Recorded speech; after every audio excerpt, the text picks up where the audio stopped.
벌써 2023년의 마지막 한 달이 시작됐습니다. 우리 전후좌우로 함께 이렇게 서로 여쭤봤으면 좋겠어요. 올 한 해는 어떠셨나요? 이렇게 서로 한번 여쭤볼까요? 올 한 해는 어떠셨나요? 네, 이런 질문은 서로 나눴는데 시간이 짧아서 대답을 하지도 또 대답을 듣지도 못해서 너무 아쉬우시죠? 네, 우리 교회 이런 우리 공동체 안에 이런 교제가 많이 이루어지길 소망합니다. 네, 한 해를 마무리하면서 지나온 한 해를 되돌아보면 행복했었던 기억, 또 되게 벅찼었던 기억, 또 반대로 너무 힘들었거나 슬펐거나 또는 억울했던 기억, 뭐 되게 수만 가지 기억들이 떠오르실 것 같은데요. 오늘 교재 톡톡 안에 있는 내용입니다. 남들은 다 받는 혜택을 나만 받지 못해 섭섭했던 경험이 있다면 나눠봅시다. 뭐 혹시 나는 진짜 올해 이런 게 너무 섭섭해서 만약에 이 섭섭한 거 얘기를 안 하면 내년에 키가 안 클 것 같다 하시는 분 있으시면 네, 5입에 마치고 제가 커피 한 잔 사드리겠습니다. 네, 저는 지금까지 자라오면서 이 질문처럼 남들은 다 받는데 나만 받지 못해서 섭섭했던 경험이 주일학교 다니는 동안 적게 잡아도 1년에 한 4번씩은 있었던 것 같습니다.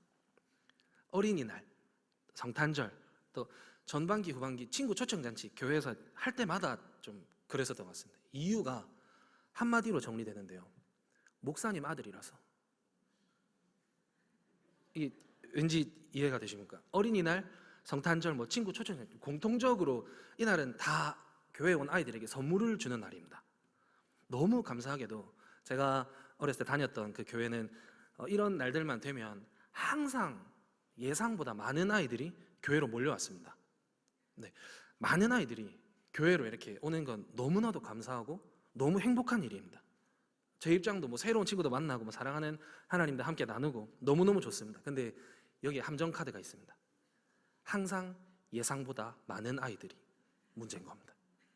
선물은 100개인데 저를 빼고 애들이 100명이 오면 충만아, 니는 괄호 열고 목사님 아들이니까 괄호 닫고 나중에 줄게.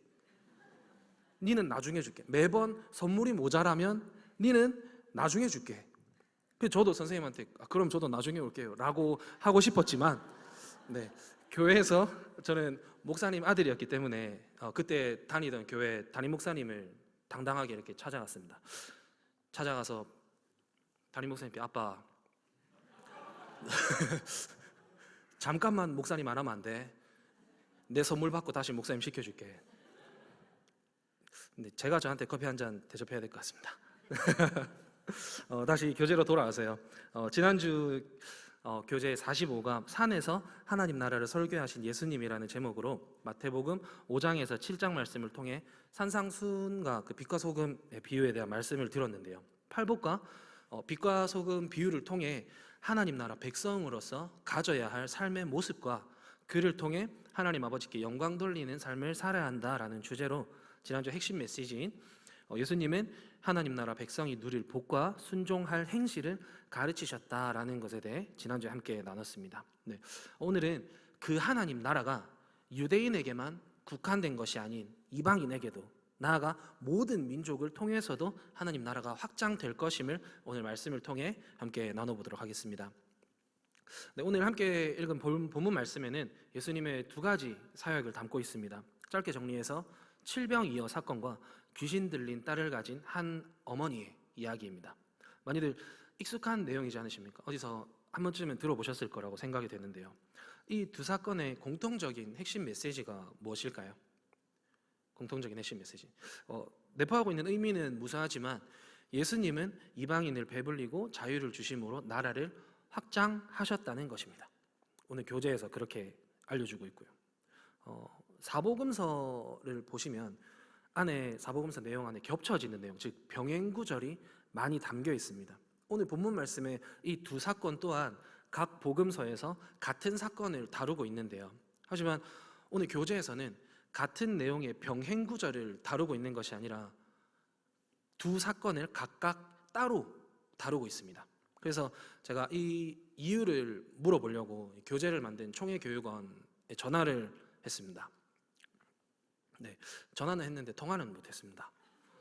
네, 총회교육원의 의도는 오늘 우리가 알 수 없지만 네, 오늘 이 말씀을 통해 우리가 알 수 있는 것은 어떤 사람이건 어떤 상황에 있건 우리 하나님의 은혜는 제한이 없다는 것입니다. 그 은혜를 우리가 먼저 누리고 주신 은혜를 먼저 깨닫고 먼저 누리고 그 은혜를 우리 모두 함께 나눠야 될 줄로 믿습니다. 아멘.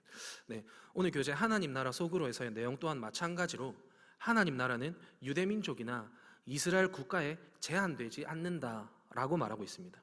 이미 은혜입니다. 오늘 이 순간 지금 우리가 함께 하나님의 말씀을 나누고 있다는 것, 또 우리가 이 예배가 마친 후 삶으로 돌아가 내 힘이 너무 벅찰 때 하나님의 이름을 부를 수 있다는 것, 그 모두가 은혜입니다. 이 은혜를 제한 없이 하나님을 아버지라 부르는 모두에게 주신다는 것입니다. 아멘이십니까? 아멘. 네, 계속해서 오늘 본문 말씀을 통해 그 은혜에 대해서 나눠보도록 하겠습니다. 먼저 함께 봉독한 마가복음 말씀입니다. 마가복음 8장 1절에서 10절까지의 말씀은 앞서도 말씀드렸던 것처럼 예수님과 제자들 그리고 많은 무리들이 함께한 칠병이어 사건을 다루고 있습니다.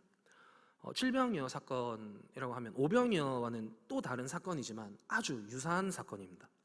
많은 무리들이 모여서 예수님의 말씀을 들은 지 사흘이나 지난 시점에 먹을 음식이 동나게 되고 그 무리를 불쌍히 여기신 예수님께서 제자들을 불러 모아 남아있는 빵과 생선을 모으라고 가져오게 하신 후에 생선과 빵 위에 축사하시고 약 4,000명의 사람들을 7개의 떡과 이어 물고기 2마리로 다 먹이시고 7광주리를 남기신 사건입니다. 이 사건이 일어난 정확한 시기는 우리가 알 수 없지만 예수님께서 갈릴리 지역에서 병자들을 치유하신 그 시기쯤이라는 마태복음 저자 마태의 표현을 통해서 오늘 함께 나눈 마태복음 15장에 스로보니게 여인의 딸을, 그 귀신 들린 딸을 치유하신 후에 갈릴리 호숫가 어딘가에서 병자들을 치유하신 여러 날들 중 한 날 이루어진 사건으로 추측해 볼 수 있습니다.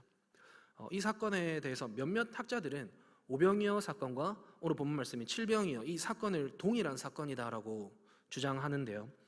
먹인 날 그리고 떡의 개수와 먹인 사람의 수, 무엇보다 이 사건 직후에 예수님께서 취하신 행동과 예수님께서 이 두 사건의 다름을 언급하신 것을 보면 이 두 사건은 각각 독립적인 사건임을 알 수 있습니다.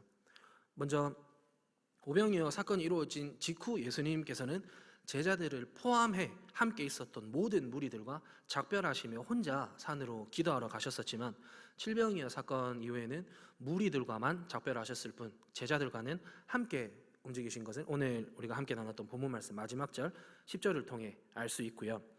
또 예수님께서 이 두 사건의 다름을 말씀하신 구절은 오늘 본문 말씀 조금 뒤에 있는 마가복음 8장 19절과 20절 말씀을 통해 오병이어 사건과 칠병이어 사건은 분명히 다른 사건임을 알 수 있습니다. 네, 계속해서 본문으로 돌아와서 오늘 본문 마가복음 8장 2절과 3절을 보시면 내가 무리를 불쌍히 여기노라 그들이 나와 함께 있은지 이미 사흘이 지났으나 먹을 것이 없도다. 만일 내가 그들을 굶겨 집으로 보내면 길에서 기진하리라. 그 중에는 멀리서 온 사람들도 있느니라. 오늘 본문 말씀 안에서 예수님은 4,000명 이상이 되는 그 사람들의 세세한 부분까지 신경 써주시는 것을 볼 수 있습니다. 제자들에게 이미 이 사람들이 나랑 같이 3일이나 있었지 않니? 멀리서 온 사람들도 있다는 걸 내가 알고 있다. 그 사람들을 어떻게 그냥 돌려보낼 수가 있겠니? 그냥 보내면 가다가 다 기절하고 말 거야. 너무 어색합니다. 제가 서울말 좀 쓰려고 하니까. 그러니까 예수님의 말씀을 들으러 온 그 사람들의 속사정까지 나누셨다는 걸 알 수 있는 것입니다. 그냥 무리들 앞에서 말씀 선포만 하신 것이 아니라 그들의 삶에 깊이 관여하신 것입니다. 큰 무리가 있어 먹을 것이 없는지라 전체적인 상황과 지금 일어나고 있는 상황에 대해서 내가 무리를 불쌍히 여기노라. 그 안에 좀 더 축소된 좀 더 작은 공동체로 그들을 굶겨 집으로 보내면 가정과 개인에게까지 예수님의 섬세한 사랑을 우리가 오늘 말씀을 통해 확인할 수 있는 것입니다. 그런데 그 뒤 제자들의 대답은 어땠습니까? 오늘 본문 4절 말씀입니다. 제자들이 대답하되 이 광야 어디서 떡을 얻어 이 사람들로 배부르게 할 수 있으리까? 예수님 여기 벌판입니다. 먹을 게 어디 있습니까? 저 사람들 다 먹이려 하면 답도 없습니다. 그런 얘기를 지금 제자들은 하고 있는 것입니다. 오랜 시간이 지나지 않은 진짜 얼마 전에 오병이어 사건을 통해서 비슷한 사건, 어쩌면 같은 상황의 이적을 겪었던 제자들이지만 또 눈앞의 상황, 처해져 있는 환경만 보고 광야에서 뭘 할 수 있겠습니까? 라고 대답하고 있는 것입니다. 근데 이 제자들의 대답이 개역개정, 오늘 우리가 보는 성경에는 번역되지 않았지만 원어 성경에서는 조금 다르게 해석이 됩니다. 먼저 마태복음에서 제자들의 대답을 조금 풀어서 보면, 예수님, 이곳은 광야입니다. 이런 곳에서 저희는 음식을 구할 능력이 전혀 없습니다 라고 마태복음에서는 말하고 있고요, 오늘 본문 말씀인 마가복음의 원어를 보면 예수님, 이곳은 광야입니다. 이런 곳에서는 아무도 음식을 구할 능력이 없습니다 라고 해석이 됩니다. 이 두 해석의 차이점을 느끼셨습니까? 마태복음은 예수님을 제외한 제자들로 한정시켜서 말을 하고 있는 반면에 마가복음에서는 예수님까지 포함시킴으로 여전히 제자들의 영적 무지와 제자들의 불신앙을 드러내고 있습니다. 오늘 우리는 어떨까요? 오늘 본문의 제자들처럼 비슷한 상황을 얼마 전에 겪었음에도 불구하고 또 똑같은 어려움이 생겼을 때 우리는 어떤 모습을 취하고 있을까요? 지난번 이 시간에 함께 나눴었던 제가 군 생활을 했을 때 혹시 기억하십니까? 관물 때 막 열었다 닫았다, 관물 때 하나님. 네, 우리가 어떤 이적을 보고 하나님을 믿으려고 한다면 끊임없이 계속해서 새로운 이적들, 더 큰 기적들, 내가 봤을 때 더 신기한 이적들을 바라게 될 것입니다 라고 지난번에 함께 나눴었는데요, 오늘 본문 말씀의 제자들 또한 눈앞에서 수많은 이적들을 봤지만 여전히 눈앞에 계신 예수님과 내가 바라보고 있는 현실 앞에서 현실을 더 중요시하고 현실을 더 크게 바라보고 있는 것입니다. 어쩌면 제자들의 생각 가운데 예수님은 유대인의 왕이시기 때문에 유대 지역 안에서만 기적을 일으킬 수 있으실 것이다 라는 생각을 했을지 모른다고 오늘 교재에서는 말하고 있습니다. 하지만 우리가 이미 너무 잘 알고 있는 것처럼, 또 우리가 그렇게 고백한 것처럼 우리 하나님은 전지전능하신 분입니다. 어쩌면 오늘 이것을 우리가 너무 잘 알고 있다는 것 때문에 오늘의 우리에게 이게 맹점이 될 수도 있는 것입니다. 귀로 들어서 머리로 너무 잘 알고 있기 때문입니다. 그래서 말씀을 받고 말씀을 묵상하고 말씀을 읽고 할 때에 예수님 진짜 역시 대단하시네, 근데 제자들은 왜 이렇노? 이런 생각들은 많이 하게 되면서 이 상황들은 내 눈으로 보고 있으면서 그 말씀이 지금 나한테, 이 말씀이 지금 내 삶에는 연결이 잘 안 되는 것입니다. 그냥 너무 많이 들었기 때문에, 너무 익숙한 어쩌면 이야기가 돼버렸기 때문에 그 말씀이 내 말씀이 되기가 힘든 겁니다. 이런 제자들의 모습에도 불구하고 예수님은 꾸짖으시거나 책망하지 않으십니다. 너희에게 떡이 몇 개가 있느냐? 제자들이 바라보고 있는 현실을 다시 한 번 더 직시하게 하시고 현실만 바라보면서 푸념하고 있는 제자들에게 그 남은 떡 7개를 가지고 와라 라고 하신 후 그 떡에 축사하십니다. 오늘 본문 말씀 6절입니다. 예수께서 무리를 명하여 땅에 앉게 하시고 떡 7개를 가지사 축사하시고 떼어 제자들에게 주어 나누어 주게 하시니 제자들이 무리에게 나누어 주더라. 7절 말씀이요.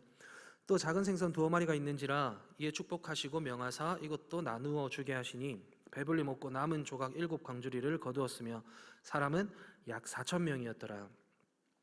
전혀 우리가 봤을 때 인간적인, 현실적으로 너무 불가능할 것처럼 보여지는 상황과 환경 앞에서 예수님은 그들의 필요를 넘치도록 채워주시고 그들의 삶 속에 섬세하고 깊게 관여하신 만큼 예수님을 통해 또 복음을 전해받은 그들을 통해 하나님의 나라가 확장되는 것입니다. 오늘 이 시간 하나님께서는 여러분의 어디까지 알고 계실까요? 하나님은 여러분의 어디까지 알고 계실까요? 가장 깊은, 어쩌면 오늘 나조차도 기억하지 못하는 그 모든 것을 다 알고 계시지 않으시겠습니까? 하나님께서 오늘 본문 말씀에서도 제자들이 현실을 바라보고 그 앞에서, 예수님 바로 앞에서 현실을 바라보고 불신에 비쳤지만 제자들이 쥐고 있었던 떡 몇 개, 오늘 우리의 삶으로 대입해 본다면 오늘 우리가 붙들고 손에서 놓지 못하는 그 문제들 위에 예수님의 손이 얹어졌을 때 그 모든 문제, 그 모든 어려움이 해결되는 것입니다. 그분이 우리 하나님이시고 그분이 우리 왕이십니다. 아멘이십니까? 네, 계속해서 두 번째 이방 지역에 임한 하나님 나라로 말씀 이어가 보도록 하겠습니다. 함께 봉독했던 다른 말씀 마태복음 15장 21절에서 28절 말씀입니다. 귀신 들린 딸을 가진 어머니의 간구가 담긴 내용인데요. 예수님께서 공생의 사역 가운데 갈릴리를 지나 이스라엘 북서쪽 지중해 연안 따라 위치한 두로와 시돈 지방으로 가시게 되고 그곳에서 만난 예수님을 찾아온 이방 여인의 처절한 외침을 통해 이 여인과 이 여인의 딸의 평생의 문제를 해결해 주시고 그를 통해 이방인들에게도 하나님의 나라가 임할 것임을 암시하는 내용을 담고 있는데요. 네, 오늘 본문 말씀을 보시면 22절에 가나안 여자라고 지칭하고 있습니다. 가나안 여자. 근데 병행 구절인 마가복음 7장 24절에서 알 수 있는 것처럼 그 여인은 헬라인이요 또 수로보니게 족속이라라는 말씀을 통해 이 여인은 헬라어를 사용하는 헬라인, 즉 이방인이지만 예수님의 행하신 이적들을 이미 듣고 예수님이 아니면 자기의 딸을 치유해 주실 분이 없다라는 확신을 가지고 예수님을 찾아온 사람인 것을 알 수 있습니다. 네, 본문 22절 말씀이에요. 가나안 여자 하나가 그 지경에서 나왔다는 것은 자기가 있던 곳으로부터 예수님을 만나기 위해 길을 나섰다라는 뜻이 됩니다. 그 지경에서 나와 소리 질러 이르되 주 다윗의 자손이여 나를 불쌍히 여기소서 내 딸이 흉악하게 귀신 들렸나이다 하되 이 지역은 오늘 교재에서도 다루고 있듯이 과거에 바알 숭배로 유명세를 떨쳤던 이방 도시이기도 하고 또 다른 이야기로 예수님의 다음 사역을 위해 어쩌면 잠시 쉬어 가시려고 들르셨던 곳이라고 하고 있습니다. 이런 곳, 이런 상황에 이 여인은 주 다윗의 자손이여 나를 불쌍히 여기소서 하면서 예수님께 소리칩니다. 동일한 상황을 병행구절인 마가복음에서는 이 여인이 예수님 발 아래 엎드렸다라고 표현했습니다. 이 두 행동이 많은 의미들이 담겨 있고 또 내포되어 있겠지만 공통적으로 우리가 이 여인의 행동들을 통해서 알 수 있는 것은 가장 처절한 행동을 하고 있다는 것입니다. 예수님을 향해서 주 다윗의 자손이여 고쳐주시옵소서 고함 지르고 예수님의 발 앞에 엎드리는 행위. 예수님의 발 앞에 달려와 엎드리는 것도 예수님의 이름을 부르짖는 것도 이렇게 간절한 마음으로 주변 사람들의 시선 아무것도 신경 쓰지 않고 예수님만 바라보고 가장 간절하게 나아간 이 여인에게 예수님은 어떻게 대하셨습니까? 23절에요. 예수는 한 말씀도 대답하지 아니하시니 아무 대답도 하지 않으시는 예수님께 제자들이 청하여 말하되 그 여자가 우리 뒤에서 소리를 지르오니 그를 보내소서. 제자들이 이 대답 그를 보내소서라는 이 말의 뉘앙스가 예수님 막 시끄러워 죽겠는데 보내보면 안 됩니까? 라고 보여지기도 하지만 이 뜻 안에 예수님 저 여인의 문제점, 저 여인의 아픔을 얼른 고쳐주시고 얼른 가시지요 라는 의미로 이해할 수 있다고 합니다. 왜냐하면 이 뒤에 이어지는 예수님의 대답이 나는 이스라엘 집에 잃어버린 양 외에는 다른 데로 보내심을 받지 아니하였노라 하시니로 이어지기 때문입니다. 되게 차가운 대답입니다. 분명히 예수님께 모든 문제를 해결하실 능력이 있다는 것도 알고 있고 말씀만 하신다면 모든 것이 해결될 것을 다 알고 있는데도 나는 이스라엘 집 어린 양 외에는 다른 데로 보내심을 받지 아니하였노라. 이 여인의 입장에서는 가슴이 무너지는 대답이 아닐 수 없습니다. 그러나 또 한 번 이 여인은 예수님 앞에 엎드립니다. 25절에요. 여자가 와서 예수께 절하며 이르되 주여 저를 도우소서. 도와달라고 예수님 앞에 엎드린 이 여인에게 26절에 자녀의 떡을 취하여 개들에게 던짐이 마땅하지 아니하리라. 이 상황이 여러분 그려지십니까? 상상이 만약에 저였으면 선생님 말을 그래 하십니까? 라고 할 뻔했지만 이어지는 이 여인의 대답이 진짜 기가 막힙니다. 주여 올소이다마는 개들도 제 주인의 상에서 떨어지는 부스러기를 먹나이다 하니 개도 안 준다 하는 거를 맞습니다. 근데 개들도 주인의 땅에서 떨어지는 부스러기를 먹지 않습니까? 여기서 예수님이 사용하신 비유 안에 개라는 단어가 나옵니다. 오늘 지금도 누구한테 네 애가 참 같네 라고 하면 이건 싸우자는 거지 않습니까? 이때 당시에 팔레스타인 지역의 개들도 주인 없이 떠돌아다니면서 썩은 고기나 쓰레기통 뒤져서 아무거나 주워 먹고 다니는 그런 개, 물론 집에서 키우는 그 강아지들도 있었지만, 그래서 유대인들은 부정하고 무절제하다라는 의미에서 이방인들을 개로 부르고 개로 여기는 시대였습니다. 그래서 이 비유, 예수님의 비유 안에서 개는 이방인을 뜻하고요, 자녀는 이스라엘 백성, 그러니까 유대인을 뜻합니다. 이걸 풀어서 얘기해보면 내 자녀, 내 백성, 이스라엘 백성, 유대인에게 줄 떡을 개들, 이방인들에게 주는 게 맞냐라고 예수님께서 말씀하신 것입니다. 그리고 이때 당시에는 손을 닦은 빵을 식탁 아래에 개에게 던져주는 관습이 있었다고 합니다. 그러니까 이런 상황들을 다 알고 있었음에도 불구하고 지금 이 여인은 자기 자신을 그 정도로 낮춘 것입니다. 예수님의 말에 예수님 맞습니다. 그럼에도 불구하고 주인의 식탁에서 개들이 떨어진 걸 먹지 않습니까? 이것을 알 수 있는 대목이 있습니다. 처음부터 이 여인이 소리친 나를 불쌍히 여기소서라는 호소의 원어 안에요, 단 한 번만 불쌍히 여겨 주십시오라는 뜻이 담겨 있습니다. 단 한 번만, 부스러기 같은 은혜일지라도 단 한 번만 은혜 베풀어 주세요. 이에 예수님께서 여인에게 말씀하십니다. 28절에요. 여자여, 네 믿음이 크도다. 네 소원대로 되리라. 네 믿음이 크도다. 네 소원대로 되리라. 그 말씀 하시자마자 그의 딸이 나으니라. 이 말씀을 또 준비하고 묵상하고 또 나누면서 이게 이 상황을 이미 알고 어쩌면 듣고 이렇게 보는 시간이 짧은 시간이지 않습니까? 짧은 시간에 결과를 알게 돼서 그렇지, 이 상황이 오늘의 우리의 상황이면 어떨까요? 이 상황이 처음 이 여인이 내 딸이 너무 악한 귀신에 들려서 생사가 왔다 갔다 하는 판국에 정말 간절한 마음으로 예수님 앞에 소리치면서 엎드려 가면서 살려달라고, 한 번만 봐달라고 얘기를 했는데 돌아온 예수님의 침묵, 아무 반응 안 해주신 그 시간이 얼마나 길게 느껴졌을까요? 그 침묵 뒤에 이어지는 가슴을 후벼 팔 정도로 상처되는 말, 네 개잖아, 나 걔한테 줄 은혜는 없다. 정말 그런 가슴 아픈 말들을 듣고도 또 한 번 엎드릴 수 있을까요?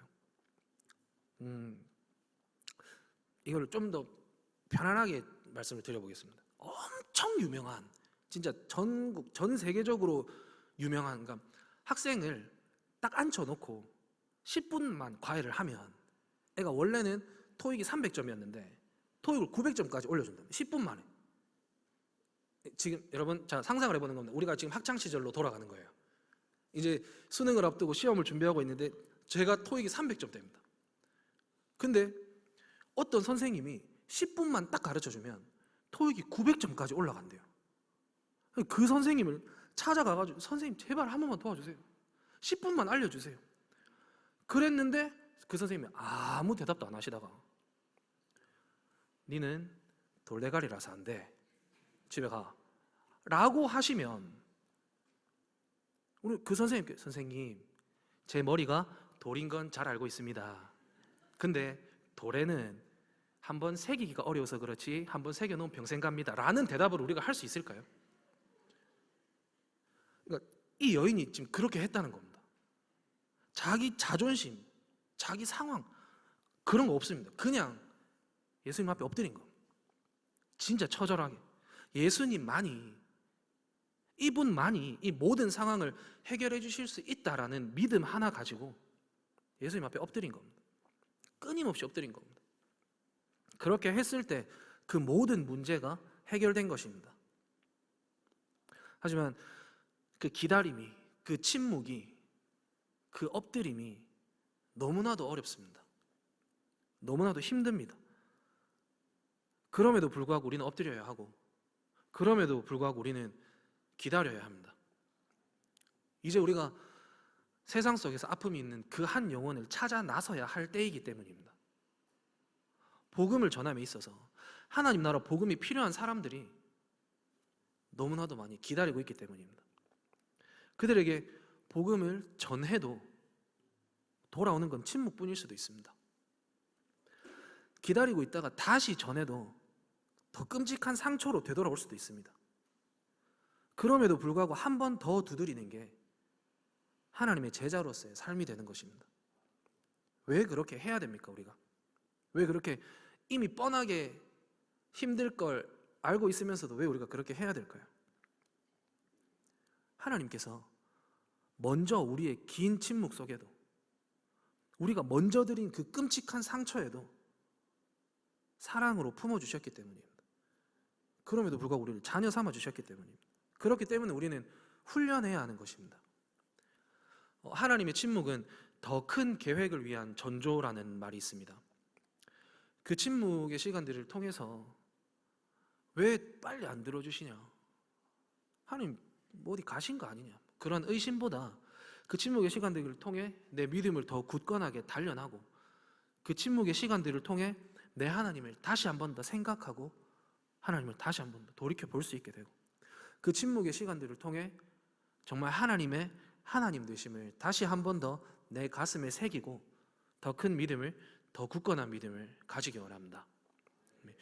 더 큰 믿음으로 주님 앞에 나아갈 때에 우리의 삶이 주님 앞에 올려드리는 가장 아름다운 예배가 될 것이고요, 그런 삶이 주님의 기쁨이 되는 예배자로서의 삶이 될 것입니다.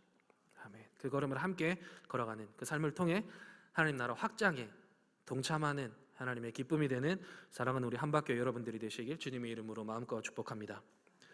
네, 우리 시간 함께 나눈 말씀을 기억하면서 나 주님의 기쁨 되기 원하네 라는 찬양 함께 올려드렸으면 좋겠는데요, 어쩌면 우리가 삶 가운데 살아가면서 어렵고 힘들고 좌절되고 무너질 것 같은 상황들이나 그런 일들이 너무나도 많을 것 같습니다.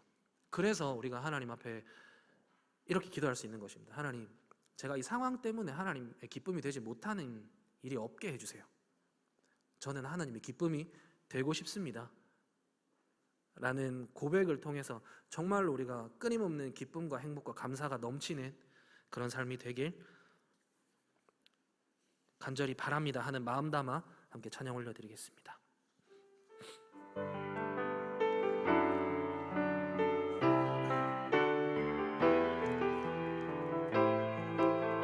함께 찬양합시다. 나 주님의 기쁨 되기 원하네. 나 주님의 기쁨 되기 원하네.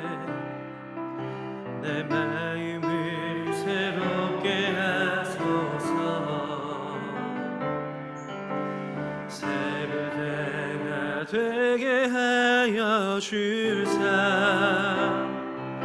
주님의 빛 비추게 하여. 다시 한번 찬양할까요? 나 주님의 기쁨 되기 원하네. 나 주님의 기쁨 되기 원하네. 내 마음을 새롭게 하소서.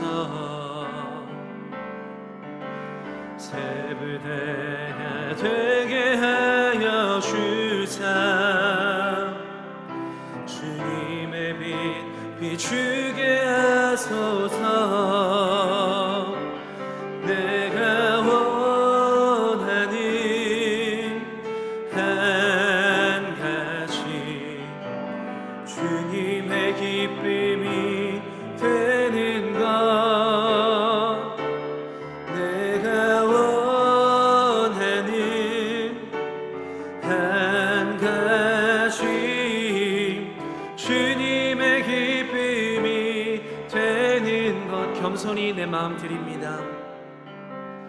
겸손히 내 마음 드립니다. 나의 모든 것 받으소서. 나의 맘 깨끗게 씻어주사. 주의 길로 향하게 하소서. 내가 원하는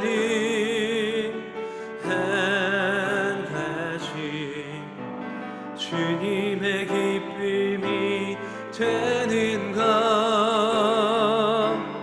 내가 원하는 한 가지 주님의 기쁨이 되는 것.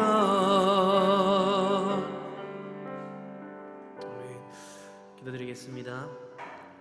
사랑하는 하나님 아버지, 감사드립니다. 오늘도 우리를 위해 예배할 수 있는 가장 큰 은혜를 허락해 주심에 감사드립니다. 하나님께서 우리에게 먼저 부어주신 수많은 은혜들을 깨닫게 하시고 그 은혜에 힘입어 주님의 기쁨이 되는 삶을 살아갈 수 있도록 힘주시옵소서. 세상에 나아가 하나님의 영광만을 드러내며 살아가는 주님의 사랑스러운 종이 되길 간절히 소망하며 이 모든 말씀 살아계신 예수 그리스도 이름으로 기도드렸습니다. 아멘.